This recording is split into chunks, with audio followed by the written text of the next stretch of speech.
ओवैसी साहब से हमारा कोई संपर्क नहीं। ओवैसी हमारे मित्र हैं व्यक्तिगत तौर पर, लेकिन राजनीतिक तौर पर कोई सवाल नहीं है, क्योंकि मैंने बताया ओवैसी साहब का रास्ता जो है वो मुसलमानों को एकजुट करना है।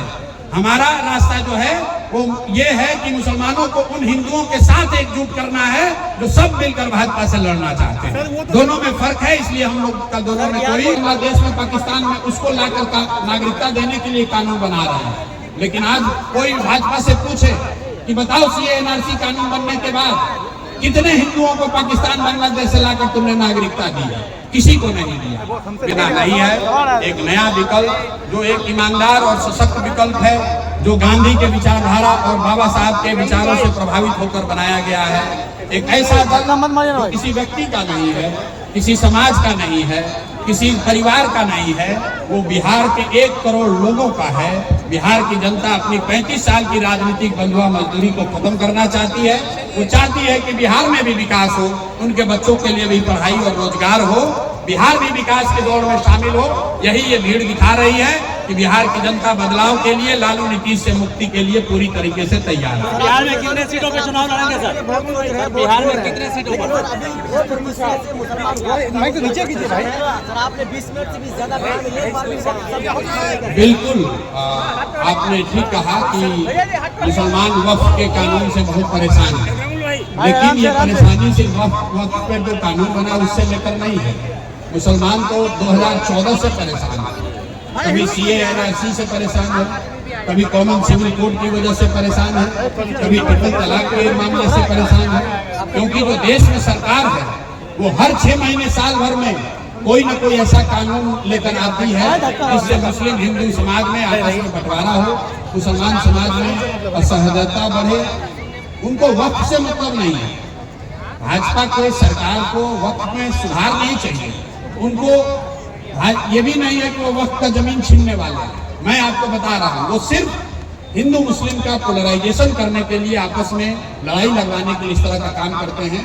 यहाँ पर लोगों को याद होगा सीए एनआरसी का कानून बना था, तब बताया गया कि जो मुस्लिम घुसपैठिए हैं उनको हटाने के लिए कानून बनाया जा रहा है। कुछ लोगों ने कहा कि जो हिंदू प्रताड़ित है अफगानिस्तान में, बांग्लादेश में, पाकिस्तान में, उसको लाकर नागरिकता देने के लिए कानून बना रहे हैं।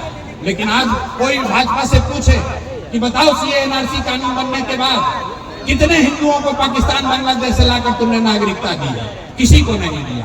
मेरे भाई, सीए एनआरसी किसी हिंदू की मदद के लिए नहीं था, किसी मुस्लिम घुसपैठिए को हटाने के लिए नहीं था। वो सिर्फ वोट के पोलराइजेशन के लिए बंगाल में चुनाव लड़ने जीतने के लिए लाया गया था। उसी तरह वक्फ का कानून लाकर सिर्फ हिंदू मुसलमान के बीच में खाई बड़ा करने की बात की जा रही है। लेकिन मैं जो आपको कह रहा हूँ, इससे डरने की कोई बात नहीं है। 20 करोड़ आबादी वाला समाज, उसको डरने की जरूरत नहीं है। अगर वो अपने पैर पर खड़ा होगा, अपने सही रास्ते पर, जो मैंने बात बताई, प्रशांत किशोर जो कह रहे हैं वो नहीं, जो इस्लाम में रास्ते बताए गए हैं, अगर वो खड़े होंगे, अपने सही रहनुमाओं का चुनाव करेंगे, अपने बच्चों की चिंता करेंगे, हक के साथ खड़े होंगे, बातिल का विरोध करेंगे, तो निश्चित तौर पर उनको आगे उनकी जिंदगी में सफलता भी आएगी। किसी लालू नीतीश प्रशांत किशोर के पीछे चलने की जरूरत नहीं है। आप अपने पैर पर खड़ा होइए। आपके पास संविधान के जरिए ये सुविधा, ये ताकत दी गई है, आपको डरने की जरूरत नहीं है। लोकतंत्र है, कभी कोई जीतता है, कभी कोई हारता है, डरने की जरूरत नहीं है। आज दौर चल रहा है जिसमें भाजपा जीत रही है, लेकिन इनको हराया जा सकता है। मैंने आपको फॉर्मूला बताया। आधे से ज्यादा हिंदू आज भी भाजपा को वोट नहीं देते हैं। जिस दिन आधे से ज्यादा हिंदू और मुसलमान एक साथ आ गए तो 60-70% की आबादी है, भाजपा को जड़ से उखाड़ कर फेंक देंगे। यही रास्ता है, प्रयास करने की जरूरत है। इसी रास्ते को बताने के लिए जन सुराज का ये अभियान शुरू किया गया है।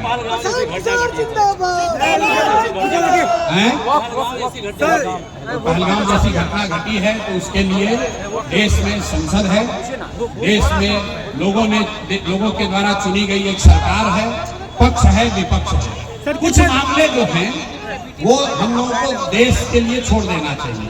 गांव में नाली गली नहीं है तो मुखिया उसके लिए जिम्मेवार है। अगर पढ़ाई रोजगार नहीं है तो उसके लिए राज्य सरकार जिम्मेवार है। उसी तरीके से देश की सुरक्षा, विदेश नीति, ये केंद्र सरकार का मामला है। इसको हम लोग को गांव-गांव आपस में झगड़ा लगाने के लिए इसका इस्तेमाल नहीं होना चाहिए। देश की सरकार देश की सुरक्षा के लिए जो भी निर्णय लेगी, संसद में बैठे हुए लोग जो भी देश की सुरक्षा के लिए निर्णय लेंगे, देश का हर एक नागरिक, वो चाहे किसी जाति का हो, किसी धर्म का हो, सब देश के लिए खड़े हैं। सब ने खून पसीना बहाया है, सब लोग देश की सुरक्षा चाहते हैं। इस पर राजनीति नहीं होनी चाहिए। कहीं तो गठबंधन की ओर इशारा नहीं कर रहा है। ओवैसी साहब का जो चर्चा है, कहीं गठबंधन की ओर तो इशारा नहीं कर रहा। कौन? ओवैसी साहब का जो चर्चा की, जो कहीं गठबंधन की ओर तो इशारा नहीं। ओवैसी साहब से हमारा कोई संपर्क नहीं। ओवैसी हमारे मित्र हैं व्यक्तिगत तौर पर, लेकिन राजनीतिक क्या ये संभव है सर? कोई सवाल नहीं है, क्योंकि मैंने बताया ओवैसी साहब का रास्ता जो है वो मुसलमानों को एकजुट करना है। हमारा रास्ता जो है वो ये है कि मुसलमानों को उन हिंदुओं के साथ एकजुट करना है जो सब मिलकर भाजपा से लड़ना चाहते हैं। दोनों में फर्क है, इसलिए हम लोग का दोनों में कोई आपस में संबंध नहीं है।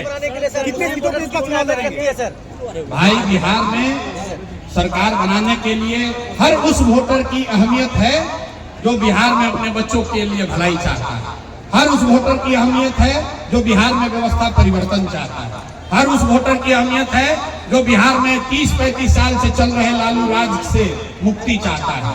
हर उस वोटर की अहमियत है जो चाहता है कि लालू के डर से भाजपा और भाजपा के डर से लालू को वोट देने की जो राजनीतिक बंधुआ मजदूरी है, इससे निकलने का कोई विकल्प मिले, और वो विकल्प का नाम है जनसुराज।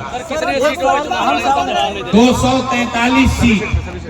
चुनाव से पहले भी कोई गठबंधन नहीं, चुनाव के बाद भी कोई गठबंधन नहीं, 2025 में भी गठबंधन नहीं, 2029 में भी कोई गठबंधन नहीं।